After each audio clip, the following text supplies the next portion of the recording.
मीर बाखर दामाद हमारे बहुत बड़े एक आलिम मर्जा गुजरे अपने दौर के, बहुत बड़ा आलिम गुजरा, मुज्तहिद, बहुत बड़ा मुज्तहिद। मीर बाखर दामाद, अल्लाह उनके दर्जात को बुलंद करे।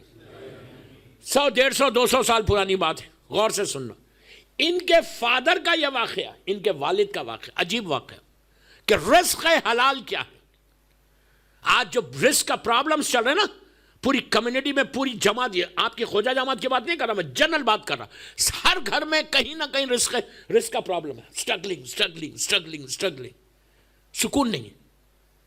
तो मीर बाखर दामाद, इनके फादर बगदाद में एक दीनी, गौर से सुनना, दीनी बहुत मशहूर वाक़या है लेकिन एक कंप्लीट मैसेज है इसमें। दीनी मदरसे में, एक इस्लामिक यूनिवर्सिटी में बगदाद में, इस्लाम जो शिया यूनिवर्सिटी थी, वहाँ पे ये तालीम हासिल कर रहे थे। इनकी एज थी 22 या 23। इनके दिल में, इनके दिमाग में एक ही चीज़ कि मुझे इमाम का इंतज़ार करना है, and I have to join the army of इमाम। प्लीज़, मेरी टॉपिक में है इसलिए पढ़ रहा वाक़या कि मैं इमाम का वेट कर रहा और मुझे इमाम की आर्मी को ज्वाइन करना है। मे बी इमाम comes tomorrow, maybe he comes day after, तो मुझे I have to prepare my self.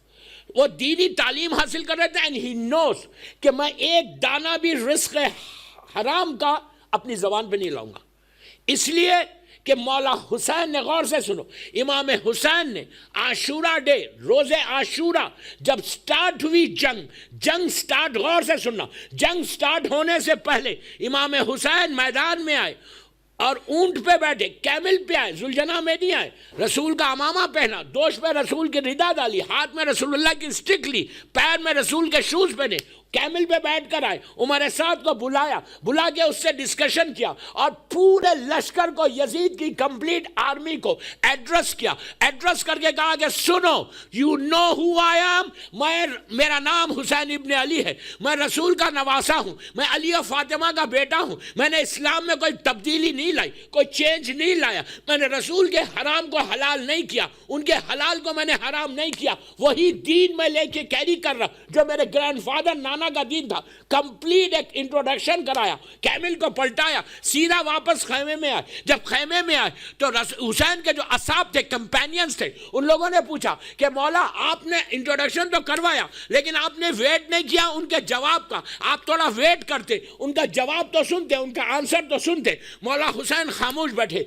फिर पूछे असाब ने कि मौला आपने उनके आंसर का वेट क्यों नहीं किया? इमाम ने कहा कि सुनो, मैंने हुज्जत को तमाम किया कि डे ऑफ जजमेंट में कोई ये अल्लाह को नहीं बोले कि हम हुसैन को नहीं पहचानते थे। तो कहा मौला अब इंतजार तो करते हैं उनके जवाब का। मौला हुसैन का आंसर आशूरे के दिन सिर्फ आशूरे के लिए नहीं था, ज़हूर इमाम तक हर शिया के लिए कंप्लीट आंसर एक लाइन का। मौला हुसैन का जब पूछा कि आपने वेट क्यों नहीं किया उनके आंसर का, तो मौला हुसैन कहते कि आई नो इनके पेटों में हराम भरा हुआ है, मेरी बात का असर नहीं होगा। बात क्लियर हुई? पहला मैसेज, पेट में हराम होगा। आज इमाम ज़माना ज़ुहूर करेंगे, इमाम बुलाएगा, हम लंदन में बैठे रहेंगे, औलाद तबाह हो जाएगी, याद रखो। और औलाद अगर तबाह हुई तो मां से और बाप से रोजे मैशर डे ऑफ जजमेंट में पूछा जाएगा कि ये मेरी अमानत थी तुम्हारे पास, तुमने क्या किया? यही औलाद आज जिस औलाद के लिए हम खामोश है, पेटों में हराम भर रहे, वही औलाद रोजे मैशर तुम्हारे कपड़ों को, बदामन को ऐसा पकड़ेगी, बाप के मां के। डे ऑफ जजमेंट में को मैं जोक नहीं कर रहा, हम सीरियस, अल्लाह के रसूल की हदीस है, पकड़ के कहेगी, अल्लाह से कंप्लेन करेगी कि परवरदिगार जो मैं जहन्नम में जा रहा, मैं अपने गुनाह की तरफ से भी जा रहा और मेरे माँ बाप की गफलत की वजह से भी जा रहा। इमाम ने क्या कहा? हुसैन ने, पेटों में हराम है, मैं बोल रहा इनको असर नहीं हो रहा। अब मीर बाखर दामाद के वालिद का, फादर का वाक़या सुनो, गौर से सुनना कि अगर तुमने रिस्क हलाल की तलाश की, जमीन पे हो गया ना तो अल्लाह अर्शे इलाही पे पहुंचा देगा।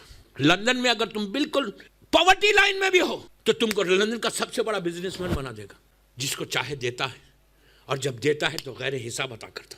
और अगर अल्लाह लेना चाहे तो खारून जैसे जालिम को भी अंदर कर देता, ये याद रखो। तो मीर बाखर दामाद के फादर बगदाद में दीनी मदरसे में पढ़े एंड ही नोस कि मुझे रिस्क हलाल खाना है, अदरवाइज मैं इमाम का इंतज़ार नहीं कर सकता, मैं इमाम की आर्मी को ज्वाइन। कितना डर था, कितनी फिक्र थी, कितनी सोच थी, उनकी थिंकिंग देखो। और पुराना ज़माना, पुराना मदरसा, खाने को खाना नहीं, कभी सुबह ना खाना मिलता है तो शाम में नहीं मिलता, तो लंच से एक दिन पहले के लंच से वो भूखे थे। सुबह सुबह वेरी वीक, कमज़ोर, हाथ में किताबें हैं, और बगदाद में जो दजला रिवर है, वो दजला रिवर के बाजू से जा रहे अपने मदरसे को। आप मेरी तरफ देखें प्लीज़, कॉन्सेंट्रेट करें, जा रहे, भूख बहुत, कमज़ोरी। देखा कि वो पानी में एक एप्पल रोल करता हुआ आ रहा। दजला का पानी जो करबला मौला अल्लाह ज़ियारत नसीब करे, आज भी दजला की रिवर बहती है, तो रोल करता हुआ एक एप्पल आ रहा। इतने भूखे थे कि फ़ौरन जाकर पानी में से एप्पल ले लिया, लेके एप्पल खा लिया। जैसे ही खाया थोड़ी ताकत आई, स्ट्रेंथ आई, पेट भरा, लेकिन एकदम स्ट्राइक हुआ कि व्हाट आई हैव डन। मैंने बगैर पूछे एक मुसलमान के माल को खा लिया, ये तो मैंने हराम खाया। मैं इमाम का इंतज़ार कर, प्लीज़ यार गौर से सुनना, मैं इमाम का इंतज़ार कर रहा, मेरी टॉपिक जो है, मैं इमाम का इंतज़ार कर रहा, मैं इमाम को आंसर क्या करूँगा? मेरा पेट में जो हराम गया, ये जो फ्लैश बनेगा, इससे जो ब्लड बनेगा, जो मेरे बोन्स में ताकत आएगी, तो हराम रिस्क से आई। मैं इमाम के लिए कैसे वेट कर सकता? How can I join imams army? एकदम फिक्र देखो, एक सेब, एक एप्पल। उसके बाद इन्होंने कहा हो सकता है यहाँ कहीं फार्म हाउस हो, वहां से कोई फ्रूट्स गिरे हों, लेट्स गो एंड सी के कोई फार्म हाउस है तो उसके ओनर को जाके माफी मांग लूंगा तो मेरा रिस्क हलाल हो जाएगा। वो वैसे ही चलते चलते गए तो देखा सामने एक छोटा सा फार्म हाउस है और वहां पे फ्रूट्स के झाड़ है और वो बाहर नजर भी आ रहे जिसमें अनार भी है, दूसरी चीजें भी। ये जाके इन्होंने नॉक किया, गौर से सुने प्लीज, नॉक किया, केयर टेकर बाहर आया। इन्होंने उस केयर टेकर से पूछा कि यार ये बताओ कि क्या कोई फल तुम्हारे ये पानी में गिरते? उसने कहा हाँ, जब हवा चलती है अंगूर भी गिर जाते, ग्रेप्स भी गिर जाते, अनार भी गिर जाता, एप्पल भी गिर जाता। इसने कहा, इन्होंने कहा, इनके वालिद ने मीर बाखर दामाद के, कि शायद तेरे बाग से, तेरे फार्म हाउस से एक एप्पल पानी में गिर गया और वो मैंने खा लिया, आई एम सो सॉरी, मुझे माफ़ कर दे। उसने ऐसा देखा, देख के कहा यार इस फार्म हाउस का ओनर मैं नहीं हूँ, मैं तो केयरटेकर हूँ, इसका जो ओनर है वो तो यहाँ का प्राइम मिनिस्टर है, वजीर आजम, जाइए आप उससे माफ़ी मांगिए। आज का केयरटेकर होता, बोलता जाओ जाओ कोई बात नहीं, मैंने माफ़ किया। ये सीधा प्राइम मिनिस्टर हाउस के जाके इन्होंने एक चिट भेजी कि मैं स्टूडेंट हूँ और मैं आपसे 5 मिनट के लिए मिलना चाहता। इमीडिएटली कॉल्ड हिम, वो आए, सामने बैठे, तो इन्होंने पूरा किस्सा सुनाया। मैं भूखा था, बहुत भूखा था, कमज़ोर था, मैंने आपका एक फार्म हाउस का एप्पल आपसे बगैर परमिशन के खाया, प्लीज़ आप मुझे माफ़ कर दें, मैं नहीं चाहता कि मेरे पेट में हराम हो। प्राइम मिनिस्टर खड़ा हो गया, खड़ा हो गया, कहा सच ए ऑनेस्ट पर्सन मेरी हुकूमत में। बेटा मैं ये फार्म हाउस का 100% का पार्टनर नहीं हूं, मैं 50% का हूं। आधा सेब तो मैंने माफ किया, अब ये हाफ एप्पल के लिए तुमको जाना पड़ेगा यहाँ का जो गवर्नर है अब्बासी हुकूमत का। हम दोनों पार्टनर हैं यहाँ बिजनेस में, मैंने 50% तो माफ कर दिया, तेरा हलाल हो गया। अब 50% जो हाफ एप्पल, गौर से सुने, हाफ एप्पल है, उसके लिए तुझे ओनर के पास जाना पड़ेगा। इसने कहा ये उठे, ये सीधा गया गवर्नर हाउस और जाकर उसने चिट भेजी अंदर कि मैं एक स्टूडेंट हूं यूनिवर्सिटी का and I want to meet you for 5 minutes. Student है, उसने बुला लिया फौरन, वो आ गए।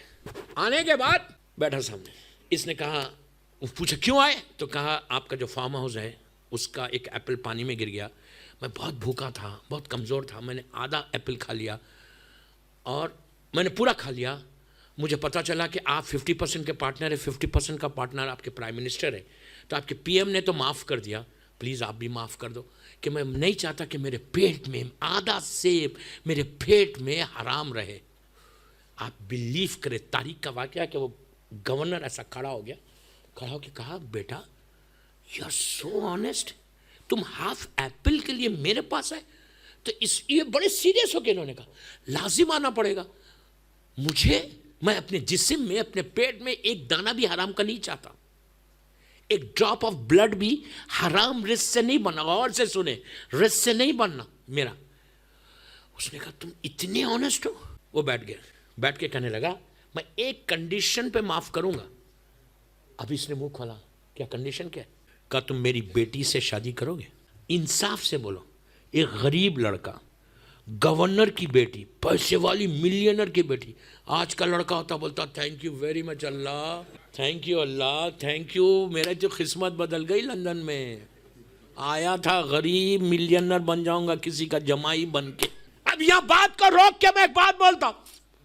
इमाम अली से पूछा गया कि मौला अली किस लड़की से शादी करना चाहिए? गौर से सुनो, मैं कहां से कहां निकल गया। मैं शबे जुमा के बारे में तो बोल ही नहीं सकूंगा, 9-10 यही हो गए। घड़ी या इतनी बड़ी मत रखो यार, छोटी रखो। मैं क्या बोल रहा, मैं क्या करूं? I am helpless, I am helpless. मुखी बैठे नो बैठे, मैं हेल्पलेस हूं। मेरे पास इतना बड़ी टॉपिक लेके बैठ गया, 3 दिन है, मैं कर ही नहीं सकता। तो उसने इमाम अली से पूछा गया, मौला अली से पूछा गया। अभी दुआ खुबैल सुनी ना शबे जुमा? लड़कियों लड़के सुने ये बात, लड़के इंपॉर्टेंट है, जो बैचलर्स है ना, यूथ, उनको लिए। मौला अली से पूछा गया कि मौला किस लड़की से शादी करना चाहिए? तो इमाम अली ने कहा, गौर से सुन, इमाम अली ने कहा लड़की में 2 चीजें कभी नहीं देखना और 2 चीजें देखना। अब जितने बैचलर्स थे सब तैयार हो गए, लेट्स सी व्हाट मौला सेज। तो कहा मौला किस लड़की से शादी करना? तो अली ने 2 चीजें बताई, 2 क्वालिटी लड़की में हमेशा देखो और 2 चीजों को देखो, 2 चीजों को मत देखो। तो पूछा मौला क्या देखना? तो इमाम अली कहते हैं, इमाम अली की सही है, इमाम अली कहते हैं कि लड़की का कभी हुस्न, ब्यूटी मत देखो, लड़की में कभी हुस्न मत देखो, कभी पैसा मत देखो। कहा कि ब्यूटी कभी मत देखो। इसका यह मतलब नहीं है कि कोई हसीन लड़की है तो उससे शादी मत करो, डजंट मीन दैट। मौला ये नहीं बोल रहे कि अगर कोई ब्यूटीफुल लड़की है तो उससे शादी मत करो। मौला ये नहीं बोल रहे, मौला ये बोल रहे तुम क्राइटेरिया मत बनाओ कि मुझे तो हसीन, इसलिए कि मर्द का नेचर है, मर्द का लंदन का मर्द हो, अफ्रीका का हो, इंडिया का हो, सब कॉन्टिनेंट का कहीं हो, मर्द का एक नेचर है, अपने आप को नहीं देखता, खुद काला पीला कैसा भी है, बीवी खूबसूरत हो, अपने आप को नहीं देख रहे आईने में कि व्हाट आर यू, बी लड़की बीवी, वाई। इमाम अली बोलते हैं कि 2 चीजों को कभी मत देखो, हुस्न को मत देखो, ब्यूटी को मत देखो, क्राइटेरिया मत बनाओ, कंडीशन मत करो कि मैं खूबसूरत लड़की से करूंगा, मैं पैसे वाली से करूंगा। नो। पूछा रावी ने, पूरे बैचलर जैसा आप खामोश हुए वैसे बैचलर जो वहां थे सब खामोश हो गए। पूछा मौला व्हाट इज द रीजन? तो इमाम अली सेज, इमाम अली बोलते हैं कि इसीलिए कि हुस्न और पैसा दोनों खत्म होने वाले हैं। आज अगर कोई हसीन है, ब्यूटी है, कर लिया शादी, 10 साल के बाद बोर हो जाओगे, हुस्न चला जाएगा। किसका हुस्न रहा? सिर्फ हुस्न उसका रहेगा, मासूमीन का हुस्न बाकी है। अच्छा, इसका यह मतलब नहीं कोई हसीन लड़की से शादी मत करो, क्राइटेरिया मन। और पैसा, आज किसी के पास पैसा कल खत्म हो जाएगा। मौलाना ने कहा ये दोनों फना होने वाली चीज है, खत्म होने वाली चीज है। फिर पूछा देखना क्या? कहा तखवा देखो, नस्ली तहारत देखो, इसलिए कि अली किसी और का इमाम नहीं है, अली इमामुल मुत्तकीन है, मौला अली इमामुल मुत्तकीन है, जिसके पास तकवा। इसलिए कि तुम एक लड़की से शादी नहीं कर रहे, तुम अपनी औलाद की मां से शादी कर रहे, नस्ल से शादी हो रही, जनरेशन से शादी हो रही। इसने कहा कि एक कंडीशन पे मैं माफ करूंगा, तुम मेरी बेटी से शादी करोगे?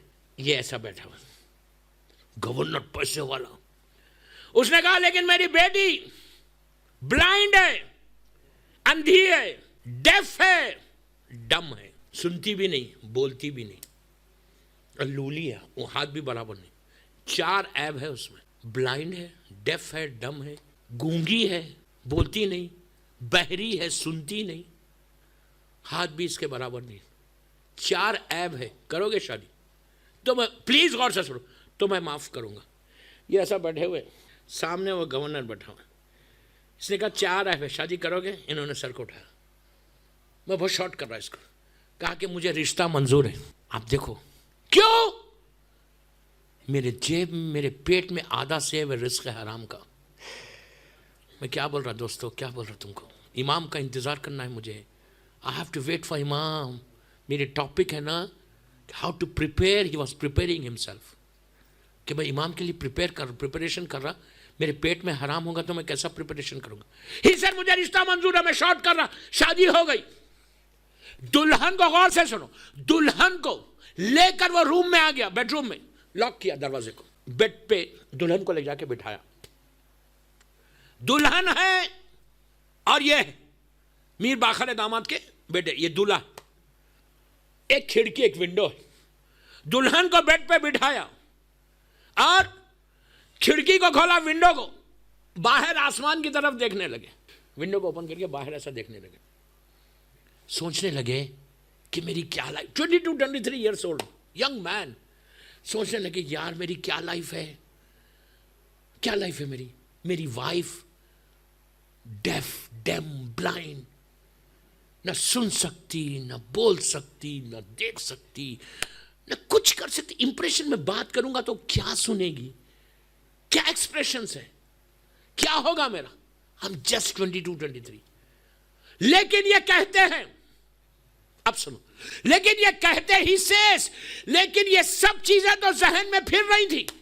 लेकिन कहता है दिल को इतना सुकून था, सेटिस्फैक्शन था कि मेरे जिस्म में, मेरे पेट में एक दाना भी हराम नहीं है।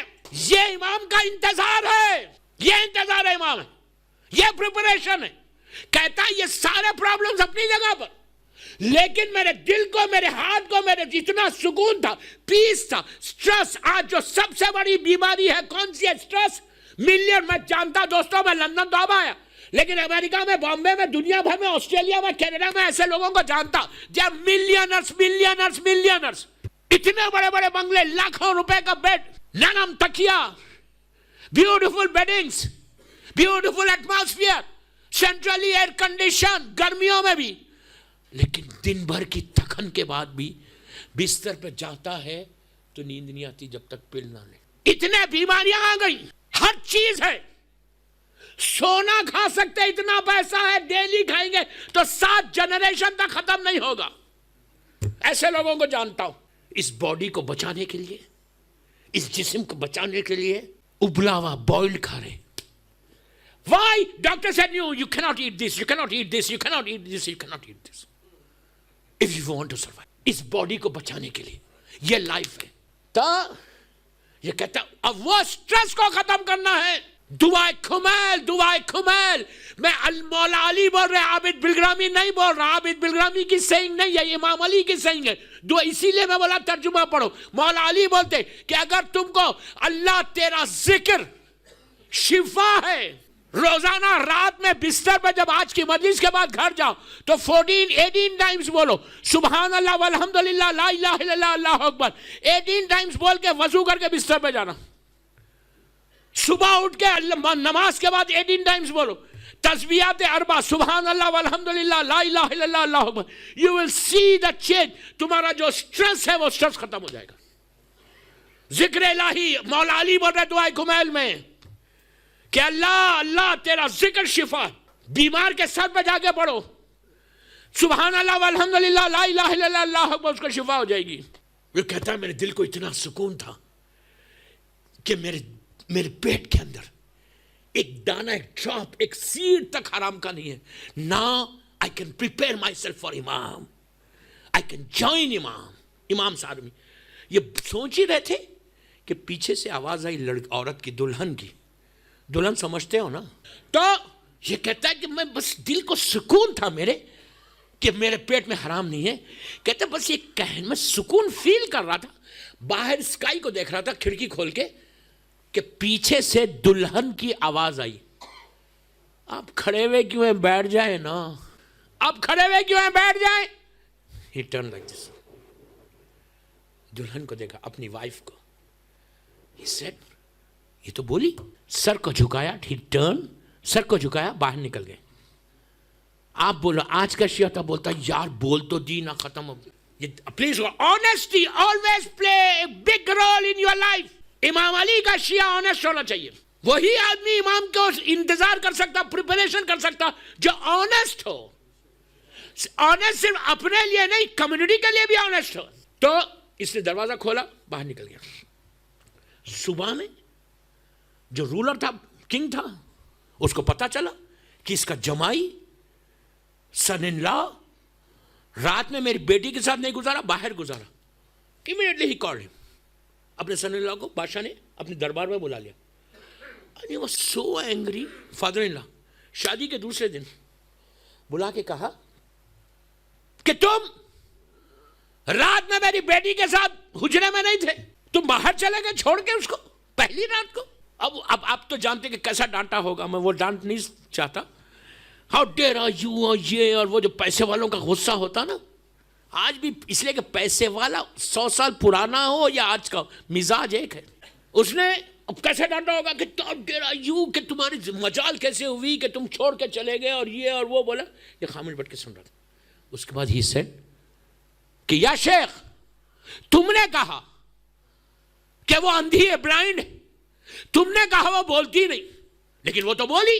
मैं अब ऑनेस्टली मैं ये समझा कि लड़की बदल गई, मैं ये समझा कि दुल्हन बदल गई।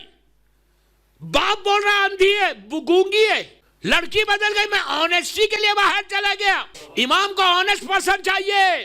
तो कहा, अब सुनो दोस्तों, रिस्क हलाल का सवाब और अजर और रिवॉर्ड। तो उस वक्त उस बाप ने पलट के कहा कि तुम क्या समझ रहे, वो अंधी है, तुम क्या समझ रहे वो गूंगी है, तुम समझ रहे वो बहरी है, तुम समझ रहे वो लूली है। तो इसने कहा, आप ही ने कहा मैंने इसीलिए कहा। आप सुनो कंप्लीट मैसेज। कहा मैंने इसीलिए कहा, जब मेरी लड़की बड़ी हुई उसने कभी भी अपनी आंख से कोई हराम नहीं देखा, इसीलिए मैंने अंधी कहा। मैंने जबान से उसने कभी गीबत नहीं की, इसलिए गूंगी कहा। कभी किसी नामहरम से हाथ नहीं मिलाई, इसीलिए कहा। कभी कानों से म्यूजिक नहीं सुनी, इसीलिए मैंने कहा ये 4 ऐब है। जब तुमने आके आधे सेब के लिए मुझसे बात की, तो मैंने कहा इससे ज्यादा बेहतर शौहर ऐसी लड़की के लिए नहीं हो सकता। अब इमाम अली के जुमले को देखो कि वही लड़की से करो कि जिसके पास तकवा हो।